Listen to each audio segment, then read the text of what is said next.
అందరికీ హాయ్ అండి. బోనాల పండుగ అయిపోయి చాలా రోజులైంది కానీ నాకు అప్లోడ్ చేయడానికి టైం దొరకలేదండి. అందుకనే కొంచెం లేట్గా అప్లోడ్ చేస్తున్నాను నేను. మా ఇంట్లో అయితే బోనము ఇలా చేసుకుంటానండి నేను. పరవన్నం అయితే వండుతాను.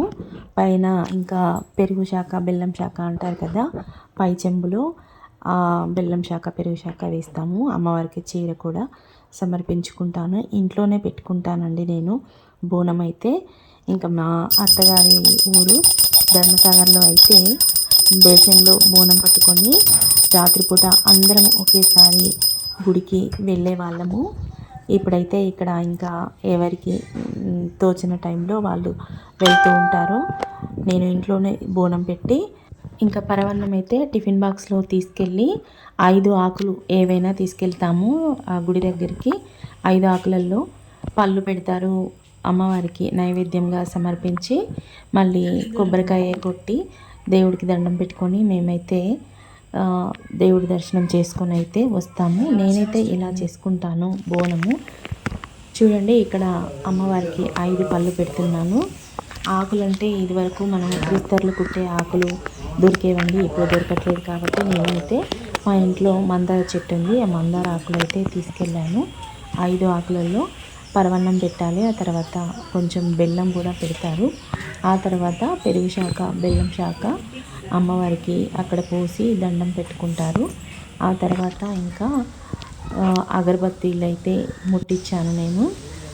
ఇంకా అమ్మవారి దీపంలో పోయడానికి నూనె కూడా తీసుకెళ్తారు, ఇంకా ఉల్లిగడ్డలు తీసుకెళ్తారు, ఇంకా కొందరైతే గాజులు కూడా తీసుకెళ్తారు, చీరలు కూడా తీసుకెళ్తారు. కానీ నేనైతే ఇంట్లోనే పెట్టుకున్నానండి అమ్మవారికి చీర.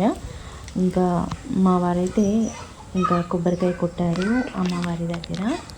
నేనైతే అమ్మవారికి ఇలా 5 పళ్ళు పెట్టుకొని దండం అయితే పెట్టుకున్నాను.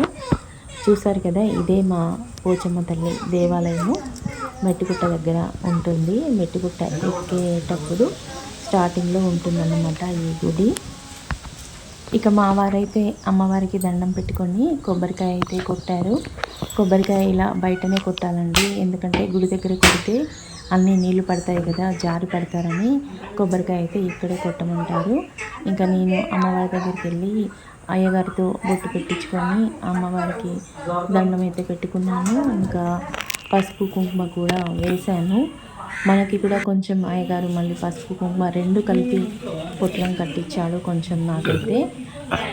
పోచమ్మ తల్లికి పసుపు కుంకుమ 2 కలిపి మనకు బొట్టు పెడతారు, ఒక కుంకుమ మాత్రమే పెట్టుకోము.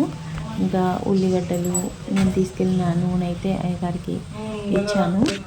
ఇంకా చూసారా మా అమ్మవారిని, పోచమ్మ తల్లి అమ్మవారిని మీరు కూడా దర్శించుకోండి. మీరు కోరుకున్న కోరికలన్నీ నెరవేరాలని నేను కూడా అమ్మవారికి దండం పెట్టుకుంటున్నాను. ఇంకా మన ఛానల్ని సబ్స్క్రైబ్ చేసిన వాళ్ళందరికీ పేరు పేరున ధన్యవాదాలు అయితే తెలియజేసుకుంటున్నాను. ఎప్పుడూ ఇలాగే నాకు సపోర్ట్ చేస్తారని ఆశిస్తున్నాను. ఇంకా నా తర్వాత మా వారు కూడా పోచమ్మ తల్లికి దండం పెట్టుకున్నారు, అయ్యగారితో బొట్టు పెట్టించుకున్నారు. ఇదేనండి మా పోచమ్మ తల్లి దేవాలయము, నేను చేసుకున్న బోనాలు. ఎలా ఉందండి వీడియో? మీకు నచ్చిందా? నచ్చితే తప్పకుండా ఒక లైక్ ఇవ్వండి. అలాగే ఎలా ఉందో కామెంట్ చేయండి, మీ ఫ్రెండ్స్కి ఫార్వర్డ్ చేయండి. మరిన్ని మంచి మంచి వీడియోల కోసం నా ఛానల్ని తప్పకుండా సబ్స్క్రైబ్ చేయండి. అందరూ బాగుండాలి, అందులో నేను ఉండాలని ఎప్పుడూ కోరుకుంటూ ఉంటానండి. ఆ పోచమ్మ తల్లి ఆశీస్సులు కూడా మీ అందరిపైన ఉండాలని కోరుకుంటున్నాను. మరో మంచి వీడియోతో మళ్ళీ కలుద్దాం.